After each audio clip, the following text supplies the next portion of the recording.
Oke, selamat datang di Gogata Podcast. Kembali dengan saya William Augusto sebagai host hari ini.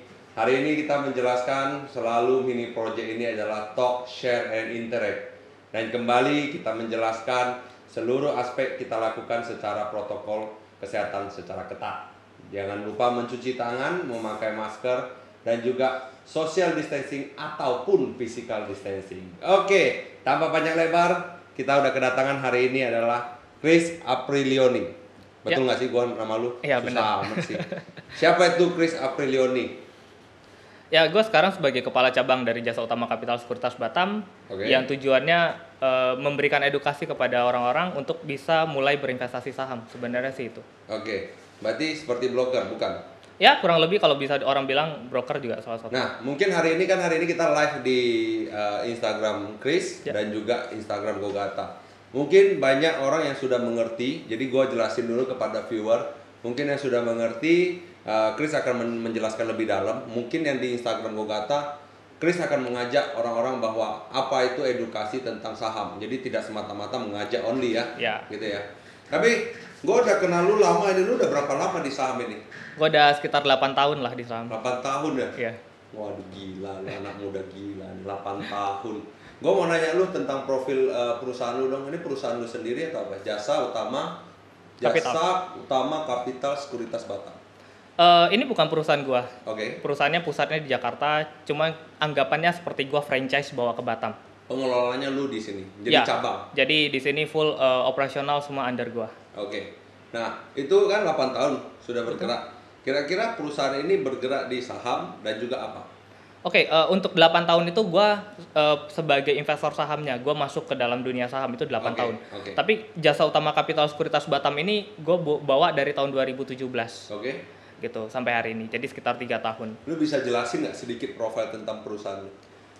Jasa Utama Kapital Sekuritas kita menyediakan platform untuk orang-orang bisa membeli perusahaan-perusahaan TBK. Perusahaan Oke. TBK tuh kayak gimana? Ya salah satunya contohnya yang kita tahu BCA. Kalau Oke. di Batam ada Satnusa. Yes. Jadi kita bisa beli sahamnya mereka. Oke. Gitu. Dimana pembelian saham itu bisa dimulai dari namanya satu lot. Jadi nggak terlalu kan harga BCA sekarang Satu lembar itu 1000 lembar ya kalau nggak salah? 100 lembar. 100 lembar, sorry, Gitu. 100 lembar. Nah, harga saham itu per lembar. Oke. Jadi kayak BCA sekarang per lembarnya 26.000 atau 27.000 gitu. Nah, berarti satu lotnya dikali 100. Jadi 2.700.000. 2,6, 2,7. Tapi ada juga saham-saham yang murah, contohnya kayak Telkom. Telkom itu satu lembarnya harganya cuma 3.300. Di zaman gua ya, gua dulu SMA pernah ngajak ke IDX Batam. Ya. Yang di dekat Viara Maitreya itu Ya. ya. Itu gua ngajak Sanusa pada saat itu satu lembarnya gopek. Lu percaya nggak sih? Iya, karena dulu memang IPO pertama sekali Satnusa masuk ke bursa saham itu gopek. Gitu. Kalau sekarang kan harganya kalau kita konversi sebenarnya di kisaran 450-an juga. Iya. Berarti ada kenaikan dong. Penurunan Penurunan kalau dari malah IPO, ya? ya. Oh. Tapi kemarin di awal tahun kemarin itu sempat naik cukup signifikan sampai ke 2.000 gitu. Jadi memang kemarin banyak orang juga untung cukup besar dari Nanti Satnusa. kita bahas tentang itu. Tapi sesuai dengan tema hari ini kan, seberapa penting investasi di masa sulit ini. Lu orang tahu kita nggak akan jelasin tentang corona lagi lah. Mungkin setiap podcast yang gue buat ini gue mau jelasin ke viewer, gue nggak mau bahas corona. Tapi gara-gara corona ini adalah berdampak ke semua lini gitu loh. Nah makanya gue ngajak viewer hari ini, gue ngundang Chris. Nggak gampang loh ngundang dia. Jadi gue ngundang dia ngomong tentang saham. Arti kata kalau misalnya kalian berminat di investasi di lini lain, kan banyak nih. Betul. Banyak yang bilang bahwa hanya saham yang bisa nyelamatin lu. Rata-ratanya enggak. Ya. Contohnya F&B selesai, ya kan? Event juga selesai. Tour and travel, leisure selesai. Jadi banyak aspek yang selesai. Mungkin hanya alat kesehatan ataupun kedokteran yang bisa ini. Ya. Nah, salah satunya juga investasi. Lu mau jelasin sedikit nggak sih apa itu saham untuk para viewer yang nggak ngerti? Saham itu intinya salah satu produk investasi. Kita tahu produk investasi itu ada deposito, ada reksadana, ada saham. Nah, saham ini cuma salah satunya aja. Yes. Kita tetap bisa berinvestasi di tempat lain. Tetapi kenapa harus saham? Karena di Indonesia itu return-nya terbesar itu dari saham. Yes. Gitu. Karena ujung mata tombak keuangan di Indonesia itu atau di seluruh dunia ujungnya akan masuk ke saham. Kayak kita nabung di bank. Uang di bank itu diputar kemana? Kasih kredit ke orang-orang, sisanya dilemparin ke saham. Okay. Kita kerja, kita dipotong namanya BPJS. Yes. BPJS lempar kemana uangnya? Ke saham. Ke saham. Okay. Kita nabung di dana pensiun. Kita beli asuransi. Yes. Asuransi lempar kemana uangnya? Unit linknya itu ke saham. Yang diembel-embelkan itu kan, bukan embel-embel ya, gue klarifikasi yang bahwa ada orang yang mengikuti di saham beberapa perusahaan bahwa kesehatannya berapa, sahamnya berapa, bisa juga naik dan lain sebagainya. Seperti itu yang bro maksud kan? Ya, jadi asuransi wajar membundling mereka, ada investasinya, ada asuransinya, karena untuk jaga-jaga kalau nasabahnya nggak bisa bayar. Makanya dibundling seperti itu. Berarti asuransi masuk saham, saham juga punya asuransi, bolak-balik dong. Saham ada produk asuransi di dalam situ. Oke. Tapi kalau mengenai legalitasnya? Legalitas kita terdaftar di OJK, kita juga diawasi sama Bursa Efek Indonesia, jadi secara legalitas kita udah pasti ada gitu. Anda bisa cek di idx.co.id, itu ada tertera perusahaan anggota bursa. Nah di situ kita tercatat. Berarti as a member. Ya, as a member. As a member berarti legalitas nggak perlu ditanyakan, karena kan banyak kan orang awam bahwa gue takut nih, gue takut ikut Kris. Anggap aja hari ini gue orang bodoh deh. Ya. Lu orang pintar hari ini, padahal memang bener lu orang pintar gitu loh. Jadi anggap aja gue akan bertanya tentang hal yang orang awam atau viewer gue yang nggak ngerti. Jadi kayak legalitas lu oke, lu bilang gue mengerti, tapi gue takut lu kabur. Gini, untuk mengecek legalitas secara gampang, kan sekarang kita tahu OJK bisa mengawasi beberapa perusahaan investasi. Nah, telepon aja 157. 157. Ya, telepon ke 157, tanyain ke OJK apakah Jasa Utama Capital Sekuritas terdaftar di bawah OJK. Oke. Nanti mereka akan menjawab di situ. Tapi kalau secara pribadi, artinya kan gini ya, gua hanya berandai-andai. Makanya gua bilang gua sebagai orang bodoh, karena kan orang bodoh bisa ngomong apa aja gitu. Yeah. Jadi berandai-andai, lu punya member dan lain sebagainya. Terus member lu misalnya ngajak lagi orang dan lain sebagainya. Let's say dia memberi informasi yang salah, then how? Siapa yang bisa mempertanggungjawab tentang investasi ini? Karena investasi rata-rata uangnya tinggi ataupun besar. Justru itu yang jadi mitos sekarang ini. Mereka mengatakan bahwa investasi butuh dana besar. Yes. Di Jasa Utama Capital Sekuritas kita nggak perlu dana besar. Bahkan 100.000 pun udah bisa buka rekening saham. Yes. Untuk ngetes gitu, untuk tahu. Justru kita encourage orang-orang, kalau Anda masih belum ngerti, masih pemula, ya mulai dari kecil. Jangan tiba-tiba langsung plek dana besar. Setelah mengerti sistemnya seperti apa dan Anda percaya itu oke, ya silahkan Anda tambahkan di situ. Tapi kan kebanyakan namanya kita tinggal di 0 plus 62 Ya. Bahwa kadang-kadang investasi itu gue invest ke lu aja, lu yang jalanin aja, gue tinggal tunggu cuannya, kan gitu kan? Ya, itu makanya banyak investasi bodong beredar. Yes, rata-rata begitu. Yes. Karena banyak orang sekarang apalagi di plus 62 ini, mereka nggak mau capek, mereka nggak mau kerja, mereka maunya santai tapi maunya dapat uang. Itu jadi berbahaya sebenarnya. Itu jadi celah di mana investasi bodong ini, berarti gue bisa ambil kesempatan di situ. Bahwa ID-nya lu kasih, password-nya lu kasih, bahwa itu yang sebenarnya terjadi ya. Dan kalau misalnya berita ini dibesarkan bahwa kita nggak membaca itu, karena kan sebagai orang awam bahwa mengerti ini investasi bodong dan lain sebagainya. Makanya ketika orang-orang mau buka rekening saham atau mau belajar saham, kita selalu bilang belajar dulu, jangan langsung buka. Harus tahu dulu produk investasinya apa, baru buka. Karena semua produk investasi itu punya resiko. Nggak mungkin semuanya selalu manis-manisnya. Yes, gue agree. Tapi kelebihan tentang investasi apa? Maksudnya gini, ada beberapa keunggulan, ya gue ngerti lah beberapa. Mungkin yang nggak ngerti kan ini para penonton, kira-kira para viewer, apa kelebihannya? Sebenarnya gue harus bukan gue benerin pertanyaannya, kenapa kita harus investasi? Gitu. Itu yang penting sebenarnya yang kalian harus tahu. Kita tahu kalau kita kerja itu kita tetap dapat uang, kita tetap bisa kaya dari kita kerja, kita ngumpulin nabung uang di bank. Tapi kita butuh yang namanya investasi supaya kita lebih cepat. Contohnya kita sekarang di sini di kantor workshopnya Gokata, kita pengen ke mall. Saya tahu kalau saya jalan kaki sampai ke mallnya. Tapi kenapa saya bawa mobil? Padahal naik mobil resikonya lebih besar daripada naik motor. Bisa ketabrak. Apalagi kalau kita nggak ngerti bawa mobil gitu kan. Atau nggak ada minyak kan, monggo. Atau kita nggak punya uang buat beli mobil ya kan. Nah, tapi kita harus punya itu biar bisa lebih cepat. Tujuannya apa? Supaya lebih cepat. Sama di saham juga begitu. Kita butuh investasi supaya target untuk mengumpulkan dana kita jadi lebih cepat. Seperti itu. Cuman investasinya seperti apa? Nah, itu berbeda setiap orang keperluannya gitu. Nggak semua orang cocok di saham, nggak semua orang cocok di deposito, beda-beda profilnya. Tapi pengertian dari investasi saham dan investasi lainnya seperti lu bilang ya, gua nggak akan bilang namanya lah, tapi lu udah tahu lah ya. Kan banyak itu kan. Ya. Ya bedanya apa sih sebenarnya? Kalau gua nggak terlalu ngerti kan. Selalu seperti gua ngomong circle gua aja, circle gua kayak lu ngikut nih deh, lu invest 1 juta nanti lu dapat ini kan. Ya. Kan kira-kira seperti itu. Ya. Nah, kebanyakan itu banyak yang investasi, bukan investasi sebenarnya, banyak platform trading lain mereka mengatakan mereka investasi, padahal mereka sebenarnya bukan investasi. Ya. Gitu. Investasi, kita bedah dulu dari awal. Investasi itu apa? Investasi adalah kegiatan untuk kita mendapatkan sesuatu yang lebih besar di hari nantinya gitu. Yes. Nah, itu yang jadi permasalahan banyak orang yang mengaku kalau mereka investasi, mereka saham, yes, mereka sama seperti saham gitu. Padahal sebenarnya bukan, dan banyak orang nggak mengerti itu, jadi mereka memanfaatkan ketidaktahuan orang-orang ini. Ya contohnya si B lah ya, kita ngomong lah ya. tapi kembali lagi gue mau nanya lu, banyak nggak sih orang kayak lu? Lu kayaknya mau deliver sesuatu yang unik gue lihat. Jadi bahwa gue temenan sama lu lama, lu juga nggak pernah ngajak, lu buka rekening dong kan yeah, gitu ya. Gue lihat lu sesuatu yang jarang ada di Batam ini gue lihat, ataupun di Indonesia ini. Gue temenan sama lu, beberapa kali kita ketemu, lu juga nggak pernah bilang, Will buka rekening dong. Yeah. Sebenarnya inti lu ini apa sih sebenarnya? Karena gue percaya produk gue bagus dan semua orang butuh investasi. Kalau kalian mau belajar, kalian mau tahu tentang cara mengelola keuangan yang baik, bagaimana cara menyiapkan pensiun supaya saya pensiunnya cepat atau lebih tenang gitu. Nah, kalian cari ke gue gitu. Gue jelasin, dan gue nggak pernah maksa orang untuk harus buka.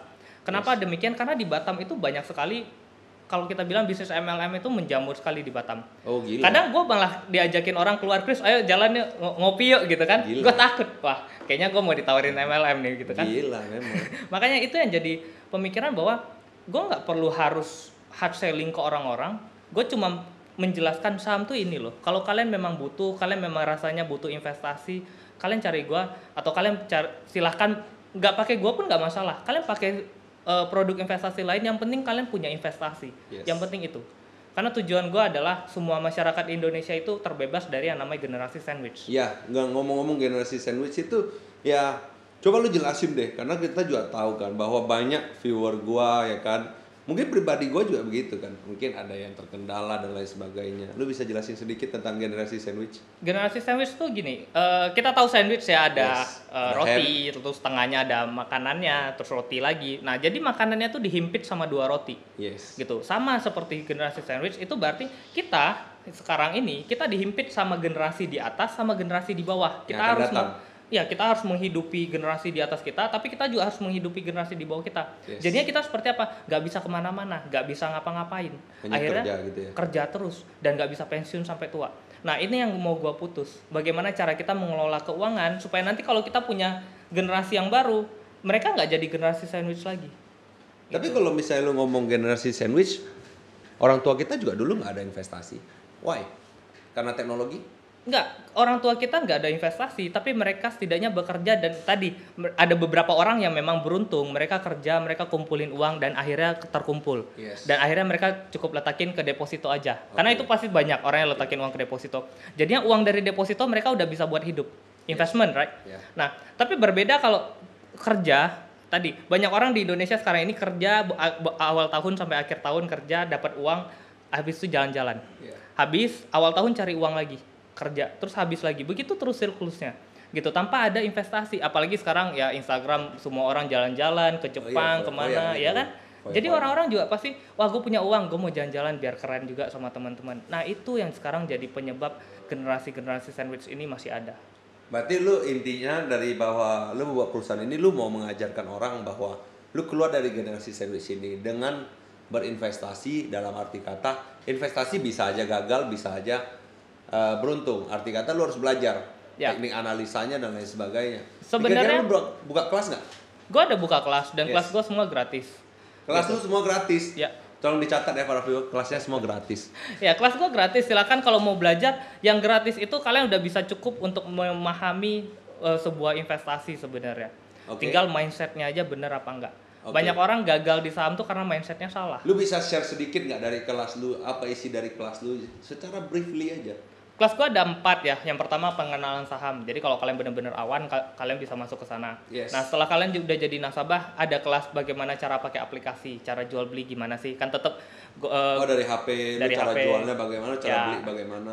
Aplikasi Gojek aja kan harus tahu tuh gimana cara pakainya kan. GoPay. Lalu setelah itu kita ajarkan analisa teknikal, bagaimana cara baca grafik untuk orang yang pengen trading jangka pendek. Lalu kita ajarkan bagaimana cara analisa fundamental. Dan itu semua gratis. Gue mau nanya lu ya, ini mungkin iseng-iseng doang ya. Gue kan sering main game tuh, game di ini, terus gue sering liat Instagram. Tiba-tiba ada keluar si B itu. Itu sama nggak sih? Beda. Mereka MLM. Gitu. Kalau kita investment. Yang lu main game tiba-tiba ting gitu keluar dia. Banyak ada MLM, ada forex gitu. Nah, itu beda dengan yang namanya sekuritas atau saham gitu. Oke. Karena mereka bukan produk investasi, tapi kita produk investasi. Tapi ngomong-ngomong dengan topik kita, di masa sulit ini, kenapa harus berinvestasi saham? Sebenarnya masa apapun kita harus punya investasi saham. Karena masa sulit sekarang ini hanya membuktikan bahwa saham itu penting. Gitu. Bahwa saham yang bisa survive. Ya, tapi orang yang baru masuk ke saham sekarang ini belum menikmati. Gitu. Tetapi orang-orang yang mungkin 5 tahun lalu udah nabung di saham, udah punya portofolio, maksudnya udah punya beli sahamnya udah cukup banyak di saham. Nah, sekarang tiap tahun mereka udah dapat dividen, keuntungan dari perusahaan kasih ke mereka. Jadi ketika mereka nggak kerja pun setidaknya ada pemasukan dari dividen itu. Bukannya jatuh kalau secara pemikiran gue, kayak lu saham 5 tahun lalu per hari ini kan jatuh semua saham. Saham ada 2 jenis keunggulan. Yang pertama, lu beli murah jual mahal. Jadi beli murah jual mahal, Ya kan, jadi misalnya kalau turun ya berarti rugi. Tapi ada keunggulan kedua di saham yang bikin bisa kita untung, yaitu pembagian dividennya. Pembagian dividen itu apa? Keuntungan dari perusahaan. Let's say, gue ambil contoh Telkom. Telkom itu keuntungannya 18 triliun per tahun 2019 kemarin. Nah, Telkom ini nanti rapat umum pemegang saham. Kita untung 18 triliun nih, mau bagi berapa triliun untuk pemegang saham. Setelah dapat, anggap 10 triliun deh, 8 triliun buat cash, cadangan gitu. Nah, 10 triliun ini dibagi kepada pemegang saham. Belinya banyak ya dapatnya tambah besar. Jadi mau harga sahamnya turun juga kita tetap dapat dari dividen itu. Berarti ini penjelasan orang ya, bahwa rata-rata kebanyakan orang pikir kan, gue kalau beli saham kemarin gue jatuh sekarang dong di masa sulit ini, ya gue rugi. Itu yang pemikiran orang yang tidak mengerti saham. Makanya kembali lagi yang gue jelasin dulu pada saat tadi ya, di depan sana kita ngomong, gila ya bro ya, hampir 30% orang mengerti saham di Indonesia, 255 juta. Tapi yang punya rekening hanya 0,4. Ya, karena mereka mengertinya nggak menyeluruh. Apa karena ada oknum-oknum yang kadang-kadang memberi informasi yang salah? Informasi salah mungkin enggak, cuma mereka enggak memberi tahu bahwa ada resikonya. Gitu. Saham punya resiko juga. Jadi kita tadi 2 jenis keuntungan saham. Saham juga punya 2 resiko. Yang pertama, kalau harga sahamnya turun, ya kan? Tadi berarti kita rugi, kita beli harga tinggi. Yang kedua, kalau perusahaan yang kita beli bangkrut. Kalau bangkrut itu berapapun yang kita beli hangus. Useless hangus, ya, jadi nol.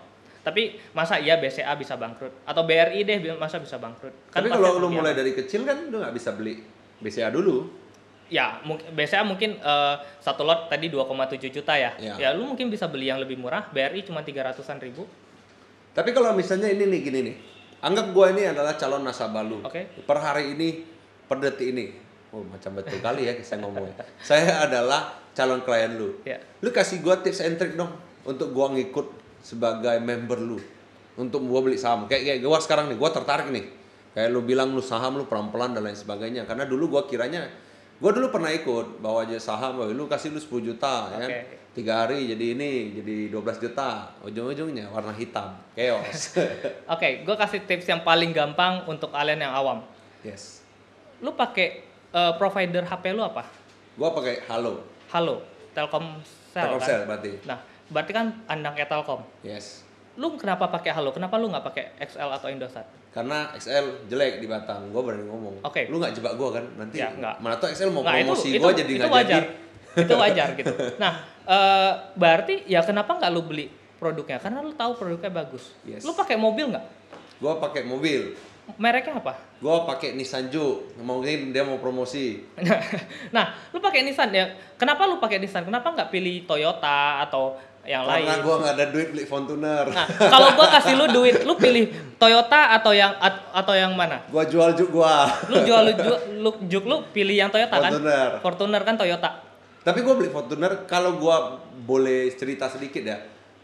Toyota sama Honda adalah salah satu yang pada saat lu jual tidak rugi terlalu banyak. Ya. Mungkin itu yang bisa direlate ke saham juga kan? Ya benar kan, berarti lu percaya sama produknya mereka kan? Yes. Kenapa lu nggak beli produknya Astra, sahamnya Astra? Lu segitu percayanya sama mereka. Lu mandi pakai sabun nggak? Pakai dong. Sejak umur berapa lu pakai sabun? Sejak kecil, Baby Johnson. Lu mau sponsor lagi nggak Baby Johnson? Ini banyak nih yang mau sponsor hari ini nih. Nah, let's say, begitu itu contoh sederhana. Lu ada beli saham Unilever-nya nggak? Enggak. Lu waktu ulang tahun Unilever ada kasih lu hadiah nggak? Ada, dia email gua doang selama ulang tahun, tapi gua nggak dapat apa-apa. Nah, ketika lu beli saham, at least setiap tahun lu dapat dividen dari Unilever. Ya, atau bilangnya cashback lah, lu udah beli produk mereka untung kan? Pembagiannya balik lagi kan? Ya setidaknya kasih parcel lah ya, merek-merek dia orang. Yes. Gitu. Atau lu datang rapat umum pemegang sahamnya Unilever, lu dapat satu goodie bag isinya produk-produk Unilever. Emang seriusan lu kalau beli saham, lu diundang? Diundang, lu beli satu lot yang paling kecil pembelian saham itu tetap boleh datang. Jadi kayak di Batam nih, ada Satnusa, lu mau ketemu Pak Abidin makan bareng rapat umum pemegang saham, lu beli satu lot Satnusa, lu tetap diundang, lu boleh datang ke rapat umum pemegang saham. Berapa banyak orang yang Unilever, lu pernah pergi nggak? Salah satu aja deh, salah satu company. Cukup banyak, cuma kan nggak semuanya mau datang. Oh iya juga ya. Lu beli slot, lu pergi juga mahal. Ya, lu kan harga tiket mungkin lebih mahal daripada harga sahamnya. Tapi kalau misalnya lu bilang tips and trick dari produk unggulan, kayak tadi kan banyak produk unggulan yang kita udah bilang, itu udah gua udah akui, it's good. Tips lain? Ya, tips lain kalau lu belajar analisa fundamental tadi, lu bisa cek, oh perusahaan ini kayaknya harganya masih murah, pendapatannya segini, harga sahamnya segini, kayaknya nggak sebanding, pendapatannya terlalu besar gitu. Misalnya kayak kemarin gua kasih info Sampurna itu bagi dividen sempat 11% kalau lu beli di harga 1.100 gitu. Jadi dalam 1 tahun lu dapat 11%, lu beli 1 miliar lu dapat 110 miliar tahun ini nih dapat pembagiannya gitu. Tahun depan kalau Sampurna untung lebih besar, lu dapat lebih besar lagi dividennya. Gila gitu. Berarti pasti cuan dong. Ya kalau lu mindsetnya bener, harusnya gak ada masalah. Cara mindset yang salah? Cara mindset salah, lu buka rekening saham, Pak Kris saya mau buka rekening saham, tapi besok saya mau kaya, punya uang 1 T. Itu banyak itu? Banyak. Dan itu jadi celah kenapa kenapa banyak orang yang masuk saham terus tiba-tiba jadinya hilang. Karena penjelasannya saham itu jadi bikin cepat kaya. Padahal dia hanya menjelaskan bahwa mungkin secara gampangnya bahwa gue ngajak lu, yang penting lu buka rekening dulu, gue nggak mau bilang resikonya, pada saat kena resiko gue kabur. Kira-kira seperti gitu. itu. Karena kan balik lagi orang tetap kerja dapat uang dari mereka rekrutmen misalnya, lu dapat rekrutmen orang, lu dikasih gaji sama perusahaan lu sekian misalnya gitu. Tapi cara kerja yang baik dalam arti kata, contohnya gue ngikut kelas lu, terus sampai ke analisis stok tadi, jadi gue bisa analisis stoknya yang mana good, yang mana lagi murah, yang mana lagi mahal. Tapi secara cara kerja keseluruhannya untuk menjadi gue sebagai minat banget sama investasi saham itu sebenarnya bagaimana itu? Cara kerja simple deh. Kalau misalnya yang para viewer mau lihat, ya bisa aja ke cara kerja simple, semua orang bisa lihat gini. Kalian buka Google, kalian ketik harga saham Bank BCA. Atau harga saham apapun yang kalian mau lihat gitu. Kalian lihat secara jangka panjang 10 tahun gitu. Kalau mau yang bener-bener aman, pilih bank atau nggak konsumsi. Karena kan orang pakai terus Unilever, Indofood gitu, bank-bank itu kan orang pakai terus, nggak siklus gitu. Nah, lihat grafik harga saham mereka. Bank BCA 10 tahun lalu itu harga sahamnya cuma 3.000 loh. 10 tahun lalu. Hari ini 27.000, naik 9 kali lipat. Berarti 900%. Kita bagi 10 itu per tahun 90%. Tapi kalau lu mengajak ini bercanda ya. Kalau lu mengajak semua orang BCA, semua nasabah BCA untuk investasi lu, dia tarik uang BCA masuk ke investasi, itu BCA nggak turun? Ya balik lagi kan pasti ada beberapa porsi, kita harus hitung. Manajemen keuangan itu penting. Jangan kita punya uang 100 juta, 100-100-nya kita lempar ke saham semuanya. gitu. Harus ada beberapa kayak tadi dana darurat, setiap orang itu penting harus punya gitu. Nah, sebelum investasi saham pastikan kalian kebutuhan hari-hari terpenuhi. Dana darurat udah ada. Setelah itu kan ada dana sisa nih, nggak tahu mau diapain. Itu buat investasi. Berarti Itu lebih caranya. baik investasi saham. Menurut lu lebih baik investasi saham atau beli rumah? Gue bilang sekarang saham. Kalau rumah gini, rumah bukan buat investasi, tapi lu harus punya rumah. Jadi kalau lu belum punya rumah, lu harus beli rumah. Tapi kan banyak orang yang bilang bahwa properti bisa jadi investasi. Properti bisa jadi investasi, memang bisa. Tapi kelemahan dari properti adalah likuiditas. Ini kita nggak menjelek-jelekan Betul. ini ya, tapi kita cuma membandingkan Ya, properti pandangan dari Chris. Betul. Gitu. Properti returnnya besar. Kita tahu properti tiap tahun naik terus harga rumah, ya nggak? Yes. Tapi untuk lu jual rumah nggak gampang, nggak liquid. Itu menangnya saham sama properti. Saham ketika lu hari ini butuh uang, lu jual sahamnya, ya bisa kejual. Langsung jual. Gitu. Itu makanya kenapa gue lebih senang ke saham dibandingkan properti. Tapi kan tadi lu ngasih tahu gua bahwa lu lihat si BCA bahwa itu kan ke fundamental perusahaan itu ya. Yes. Tapi kalau teknikal balik lagi berarti kita sebenarnya gini. Mungkin banyak orang nggak tahu bahwa fundamental dan teknikal ini apa di saham itu. Fundamental itu kita baca laporan keuangan, kita lihat kinerja perusahaannya bagus apa enggak, rugi atau untung. Di mana kita dapat? Itu bisa download di websitenya idx.co.id itu bisa download. Tidak perlu jadi member pun bisa download. Bisa, nggak perlu jadi member dan free. Gitu. Oke. Nah kalau technical itu dari grafik. Nah jadi gue biasa bilang gini, fundamental untuk filter saham apa yang boleh lu beli. Berarti perusahaan yang untung, perusahaan yang murah itu buat masuk gitu. Nah kapan lu belinya? Lu pakai technical. Oh ini kayaknya momen yang tepat karena grafiknya sudah mulai bagus misalnya gitu. Tapi seperti tadi yang lu bilang bahwa nanti lu ngajarin bahwa ini perusahaan yang boleh dibeli. Ini perusahaan yang nggak boleh dibeli. Sebelum mereka menjadi member lu bisa kasih satu tips gak? Kenapa mereka nggak boleh beli yang saham yang lu larang? Karena biasanya saham yang gua larang itu harga sahamnya nggak sebanding dengan kinerja perusahaannya, gitu. Perusahaannya rugi, tapi harga sahamnya bisa naik. Yang ngapain dibeli? Karena itu naiknya mungkin hanya sementara, gitu. Resikonya lebih tinggi. Ada salah satu contoh di Indonesia? Ya contohnya beberapa tahun Krakatau Steel, perusahaan gede kita tahu. Yes, tapi kalau kita cek laporan keuangannya dari tahun 2014 sampai 2019 itu rugi terus.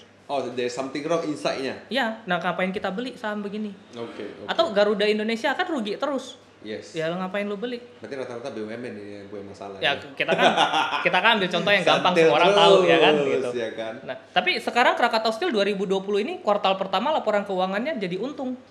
Nah kan berarti ada sesuatu menarik nih. Oh dari rugi jadi untung, ada sesuatu yang menarik untuk kita. Oke, mungkin gue bisa mulai mantau nih. Gitu. Oke. Nah mungkin kan tadi banyak kita ngomong tentang pro. Ya. Bahwa jasa utama Kapita Sekuritas Batam ini punya pro ini, terus investasi saham pro-nya ini. Gue mau nanya lu ya, ini datang mungkin dari gue pribadi ya, bahwa kadang-kadang bisa aja fakta, bisa aja mitos bahwa saham itu kayak judi gitu loh. Adiktif, iya. Menguntungkan, iya. Kadang-kadang males baca analisis, asal pencet datang uang, bisa aja judi. It's gambling, apa gambling? Is it truth? Gini. Atau mitos? Saham bukan judi. Itu sudah dikeluarkan dari peraturan dari MUI, DSN MUI, bahwa mengatakan saham bukan judi. Gua kasih analoginya gini. Kita berbicara menang kalah itu bukan judi. Banyak orang mengatakan ya menang kalah adalah judi. Padahal sebenarnya olahraga menang kalah nggak judi. Yes. Apa yang mengakibatkan nggak judi? Gue kasih analogi.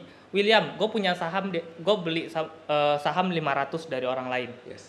Sekarang harganya 700. Yes. Lu beli saham ke gue 700. Lu untung apa rugi? Gue rugi. Kenapa? Kalau gue misalnya sahamnya gue beli terus nggak ada yang mau beli, gue rugi. Kalau ada yang beli, karena kita beranggapan semuanya pasti bakal beli. Kalau misalnya seandainya semua, gue jadi dites ini. Nah, menjadi grogi gue nih. Supaya kita tahu gitu. Oke. Kalau gue untung, nah gini, lu nggak rugi nggak untung. Pada saat lu beli 700, gitu karena lu masih pegang. Tapi gue pikir long termnya, bahwa gue takut nggak ada yang beli. Iya. Gitu, ya. Tapi kan sebenarnya lu belum rugi, belum untung. Judi adalah ketika lu menang, ada yang kalah. Gue taruhan sama lu, gue menang, lu harus bayar gue kan? Yes. Gue menang, lu kalah kan? Yes. Itu judi. Berarti different-nya bahwa di situ. Ya. Yang pertama.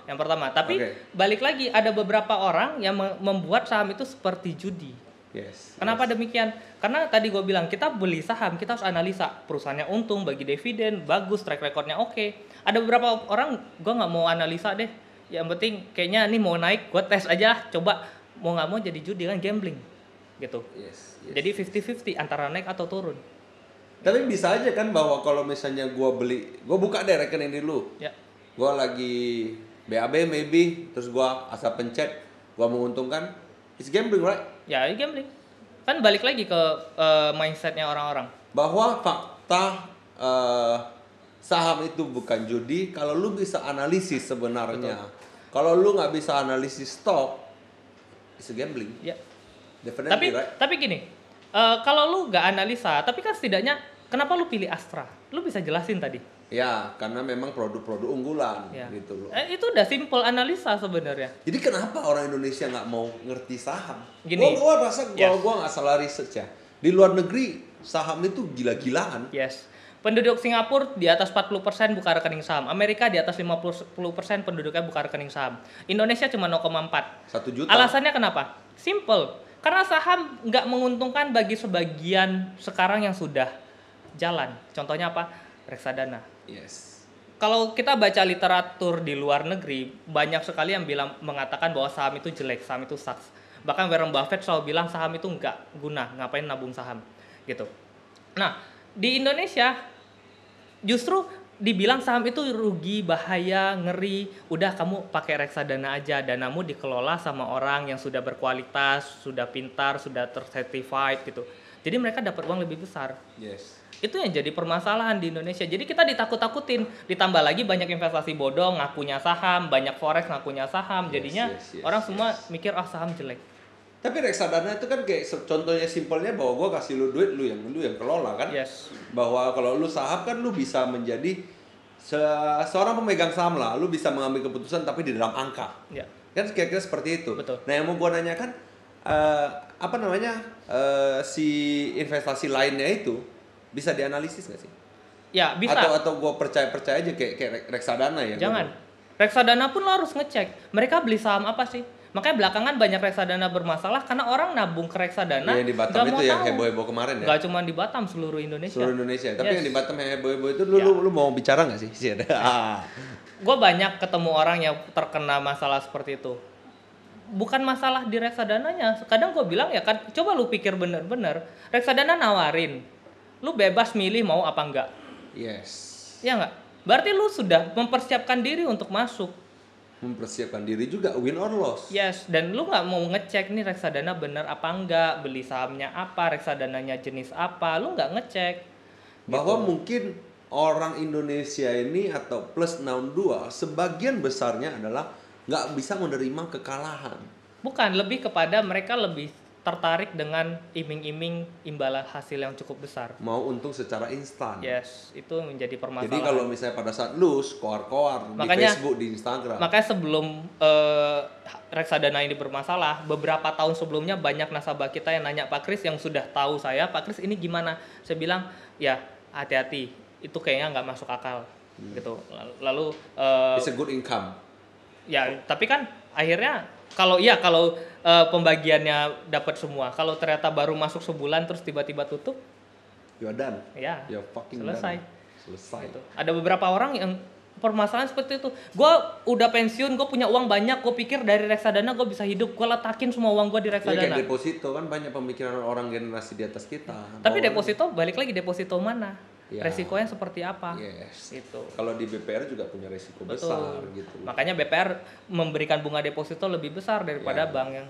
Berarti yang pandangan lu adalah bahwa mengikuti lu juga ada resiko yang harus dipahami, bahwa lu juga berani menjelaskan. Tentu. Berarti ini orang gila, ini orang. Makanya gue bilang kalau lu nggak percaya sama gue ya lu nggak usah masuk. Ketika lu memang sudah research, sudah yakin, ayo sini gue bisa jadi konsultan lu yang bener-bener lu bisa konsultasi kapanpun sama gue. Jam 11 malam pun kalau gue lagi bangun, kadang lagi nggak ngapa-ngapain, kadang orang chat gue masih balas. Itu pada saat malam orang yang lihat saham, analisis dan lain sebagainya meminta pendapat lu. Karena gue tahu di Batam ini orang kerja, siang itu mereka kerja, malam kuliah, baru ada waktu di atas jam 9 mungkin. Ya gue kadang luangin waktu buat mereka. Gitu. Makanya kelas-kelas gue pun kadang malam setelah selesai jam kerja. Supaya apa? Supaya mereka bisa ikut. Tapi beranggapan viewer kita hari ini ada orang tajir deh. Ya. Yang punya uang lebih yang kayak 10 miliar, 4 miliar. Gue mau nanya lu yang tentang gua riset. Gue nggak ngerti tentang blue chip. Yang gue ngerti dari blue chip, apakah betul atau enggak? Lu boleh klarifikasi ke gua, menjelaskan ke gue bahwa blue chip itu 4 miliar ke atas lu baru bisa mendapatkan lootnya, kalau nggak salah ya? Enggak. Blue chip itu adalah perusahaan-perusahaan besar. Yes. Yang harga perusahaannya terbesar lah. Oh iya, I'm sorry. Atau biasa kita bilang LQ45, 45 perusahaan terbesar yang listing di Indonesia. Kayak Astra, BCA itu blue chip, itu semua blue chip gitu. Itu blue chip semua. Nah, lu tahu fact yang menyenangkan nggak? Oke. Lu butuh uang berapa kira-kira untuk lu bisa pensiun? Coba lu tebak. Gua pribadi ya? Yes. Ya, kita ngomong gua pribadi. Sambil minum bro ya.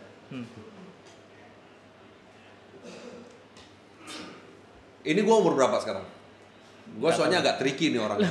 Biasanya gue umur 60 ya. Ya, oke. Lu sekarang umur 60. Lu butuh berapa untuk lu bisa pensiun? Karena lu nggak bisa kerja sekarang, lu nggak ada ngapa-ngapain. Gue butuh 2 miliar kalau anak gue nggak kurang ajar. Kenapa 2 miliar? Ya, gue makan tidur. Bisa habis nggak?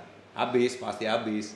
Mungkin sebelum habis gue udah meninggal gitu. Gue kasih lu opsi. Yes. Lu ada 3 miliar, yes. Tapi tiap tahun lu gue kasih 160 juta. 3 miliar lu tetap aja di situ. Setiap tahun. Ya, minimal. Berarti sebulan captiau dong untuk orang tua. Ya, berarti cukup sebulan dong. Sekitar 13 juta. Ya, 10 jutaan lah, cukup dong. Ya, itu bisa di saham. Caranya gimana? Tapi kan lu iming-iming gua bahwa pasti. Kalau nggak pasti, ya kita lihat track record perusahaan. Ya tapi orang tua kan kadang-kadang udah agak lemot. Betul. Bisa kena jantungan, Bos. Makanya gue bilang gini, lu dapat tadi keuntungan saham ada 2. Capital gain sama dividen. Yes. Yang lu masukin dividen. Dividen. Oke. Lu beli 3 miliar, Telkom aja bagi dividen kalau 3 miliar itu lu sekitar dapatnya 160 juta.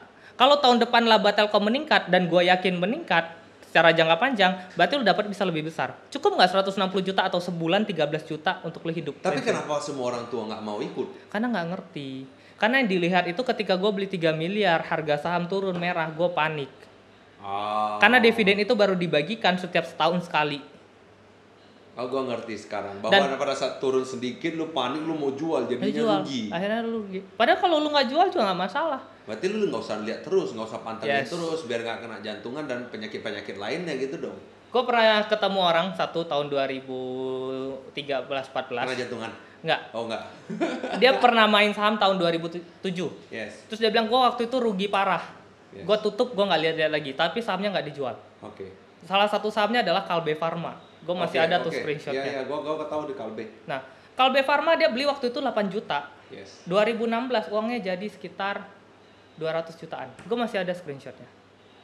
Gitu. Oh my god. Itu nggak dijual. Justru gue isi lu 8 juta. Gue abis on air ini tutup kita bahas tentang saham ya sebelum lu pulang ya.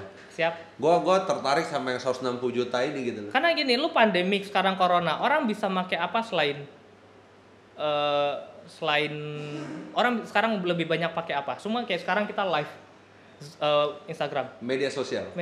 Digital. Butuh kuota, butuh internet, tambah besar kuota internetnya. Iya. Lu tahu nggak? Gue pernah bahas di episode sebelumnya.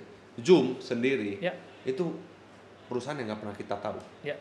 Tiba-tiba corona 3 bulan 4 miliaran dia untung. Betul. Kenapa bisa miliaran? Karena harga sahamnya naik. Harga sahamnya balik. Ya. Dan sekarang mungkin kita kalau beli Zoom bisa makin naik. Bisa jadi, tapi bisa jadi sekarang adalah titik tertingginya Zoom. Setelah selesai ini orang nggak pakai Zoom lagi. Bagi viewer yang penasaran, ngikutlah si Chris Aprilioni. Dia juga ada Instagramnya, ada juga YouTube-nya, dan juga ada tutorialnya. Kalau nggak salah tadi kita bahas tanggal 12 ini ya? Ya, tanggal 12 ini ada kelas ada free class. Mungkin itu free. Semua tertarik, boleh juga ikut. Ya pada intinya semua pekerjaan itu ada resiko. Betul. Bahwa pada intinya semua ini tidak boleh malas-malesan. Kalau lu malas-malesan, ya kayak tadi lu bilang si Kalbe Pharma bahwa hanya small percentage gitu loh. Hanya small percentage orang itu bahwa bisa saham, bisa dapat, bisa emang.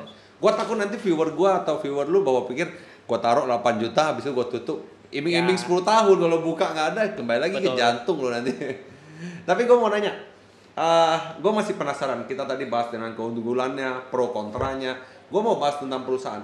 Gue mau nanya, lu kenapa perusahaan di Batam ya, di Batam, karena kita kalau ngomong Indonesia mungkin lu lebih tahu. Tapi gue sebagai orang awam, kenapa di Batam sedikit banget perusahaan go public atau TBK? Ya, atau yang terdaftar di IDX? Sebenarnya gini, kalau lu punya uang, gue nggak mau go public. Kenapa gue nggak mau go public kalau gue punya uang? Karena ketika gue go public adanya campur tangan orang lain. Gue harus kasih laporan keuangan, semuanya diaudit, kan ribet. Gue kadang mau bikin A nggak ada yang setuju, kan ribet. Gue harus laporin ke media, pokoknya pemberitaan semua lengkap. Tapi keuntungannya? Keuntungannya perusahaan lu jadi lebih bagus, good corporate governance jadinya, GCG-nya dapet. Gitu. Jadi pemutaran duitnya pun lebih. Jadi nggak gampang korupsi dan orang bisa ngecek, orang bisa mantau bareng-bareng. Kalau ada yang masalah pasti ada orang protes kenapa sahamnya begitu, ya kan? Dan produk lu lebih terkenal. Dan kenapa orang IPO? Karena mereka nggak punya uang, terus mereka mau ekspansi. Kayak BCA, lu kebayang nggak BCA kenapa bisa punya cabang di seluruh Indonesia? Kalau ngarepin uang dari satu orang, gue nggak yakin nggak kuat. Bukan di Indonesia, setiap kecamatan ada 3-4 gitu loh. Itu kenapanya orang butuh IPO, butuh pemodalan dari Bursa Efek Indonesia supaya mereka bisa ekspansi, dapat uang dari masyarakat. Tapi kenapa sedikit di Batam? Ya mungkin tadi yang ngerti saham itu dikit. Oh iya. Ya. Bahwa itu jadi di perusahaan lu beranggapan perusahaan gua anteng. Dan sekarang mindsetnya orang-orang tuh jelek.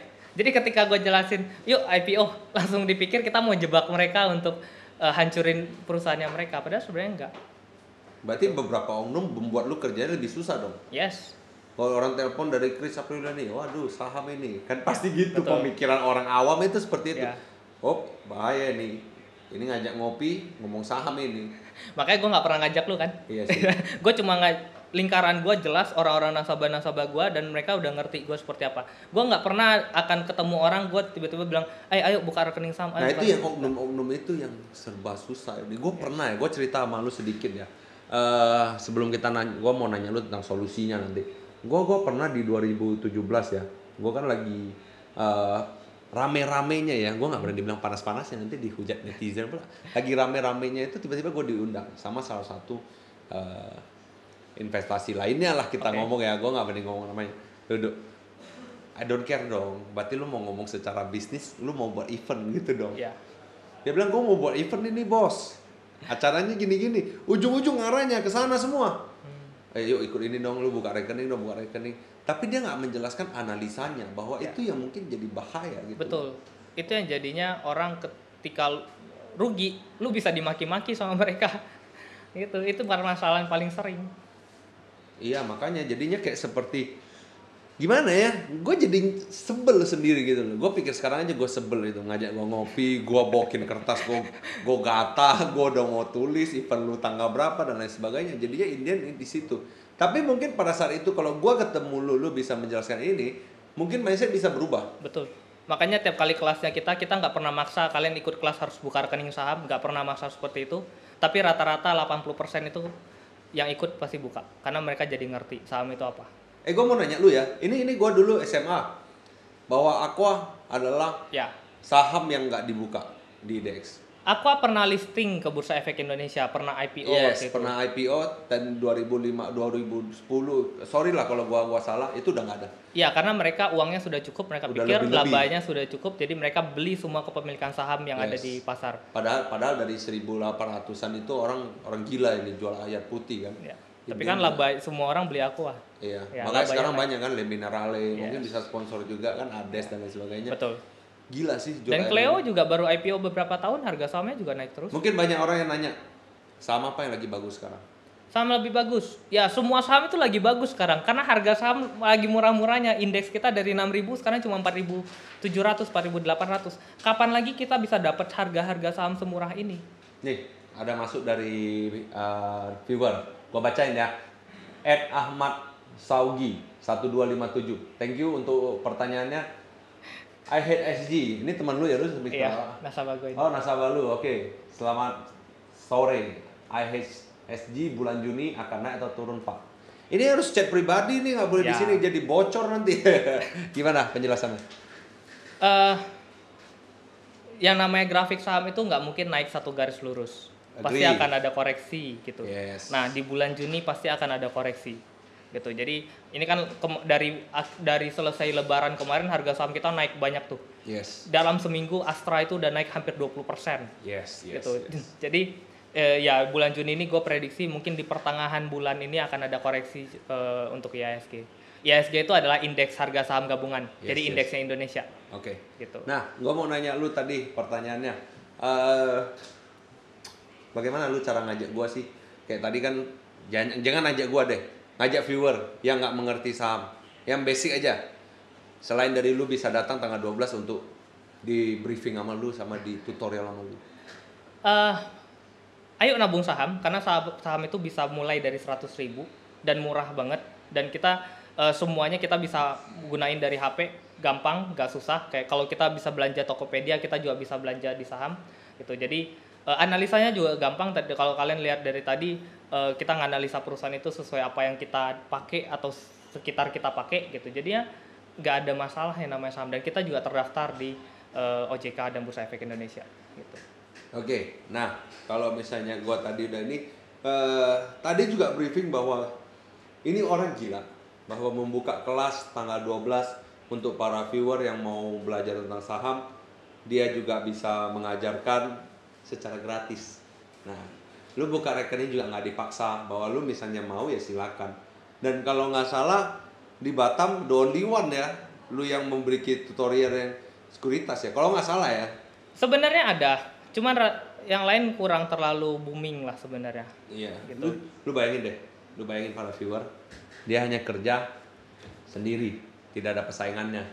Cuannya men, cuannya. Gue mau nanya lu deh terakhir. Mentor lu jangan jawab gua lu ini ya, gua Wall Street mentor gua gitu. Wah gila, itu semua orang pasti nonton itu kan, hampur-hampurin duit di Cibiat itu kan. Mentor gua banyak dan rata-rata orang-orang yang memang sudah sukses berinvestasi saham atau berbisnis. Salah satunya kalau saham ya Warren Buffett salah satu mentor gitu. Cuman kan nggak semua gue bisa mengatakan Warren Buffett mentor karena gue cukup belajar banyak, tapi ada beberapa yang gue nggak setuju dari mereka. Gitu. Jadi pro dan kontra. Ya tetap lu harus filter kan mana yang menurut lu oke, mana yang nggak oke gitu. Tapi kalau mentor ya Warren Buffett, Bill Gates. Kalau orang Indonesia investor paling besar, orang yang benar-benar kaya dari investasi saham ada Pak Lok Keng Hong, itu juga salah satu mentor. Oke. Gua mau nanya lu, seberapa pengaruh istri lu sama lu di investasi? Ngaruh, sangat ngaruh. Mungkin karena dia lagi nonton kan, lu mau puji-puji dia atau lu pernah buat salah, ini momennya bro. Karena gue masuk ke saham, gue fokus ke saham itu karena dorongan istri gue. Oke. Karena dulu gue kerja di tambang, gue lulusan S1 Teknik Pertambangan Trisakti. Gitu. Gue sempat kerja di tambang. Nah waktu gue kerja, harga saham tambang tuh waktu gue masuk Rp57. Oke. Terus 1 tahun naik jadi 1.200. Kebayang nggak uang lu naik 20 kali lipat dalam waktu setahun? Oke. Gitu. Oke. Nah, tapi kan ketika lu keluar dari zona nyaman lu pasti susah. Gue kerja di tambang tiap bulan gue dapat gaji aman, gue pikir ke depan udah nggak perlu pusing lah. Gue masuk ke saham berarti gue mulai dari awal. Gitu nggak? Jadinya pasti ada rasa takut. Untung ada istri gue yang selalu support. Oke. Gue ada pertanyaan biasa untuk kita. Ada pertanyaan cepat untuk Chris Aprilioni. Pertanyaan cepat, tolong jangan pikir, langsung saja gas. Keluarga atau saham? Saham. Berarti lu nggak penting keluarga ya? Keluarga. Oke, yang nomor 2. Keluarga. Keluarga ya berarti ya, klarifikasi ya. Berarti saham nggak penting ya? Keluarga. Bitcoin atau MLM? Nggak dua-duanya. Kenapa? Karena mereka bukan investasi. Come on, catat lu viewer. Trader atau investor? Trader, kalau gua. Why? Karena gua bisa nganalisa, gua ngerti gimana cara kerja saham, gua ngerti analisanya, gua lebih milih trader karena trader memberikan potensi cuan lebih besar. Gila, jawabannya pasti aman ini. Forex atau option? Mampus dah. Option. Why? Option salah satu. Why not forex? Forex bukan investasi. Oh ya, kembali lagi ya, bahwa dia tidak investasi ya. Gua nanya lu terakhir deh. Saham jatuh atau dimaki emak-emak yang jadi member lu? Gue lebih prefer dimaki mama. Bahwa lu bisa mengajarkan lagi ya. Karena kalau saham jatuh lu nggak bisa ditahan. Tapi mama kan bebas aja, bisa sen kiri belok kanan. Gitu. Betul. Kan? Oke.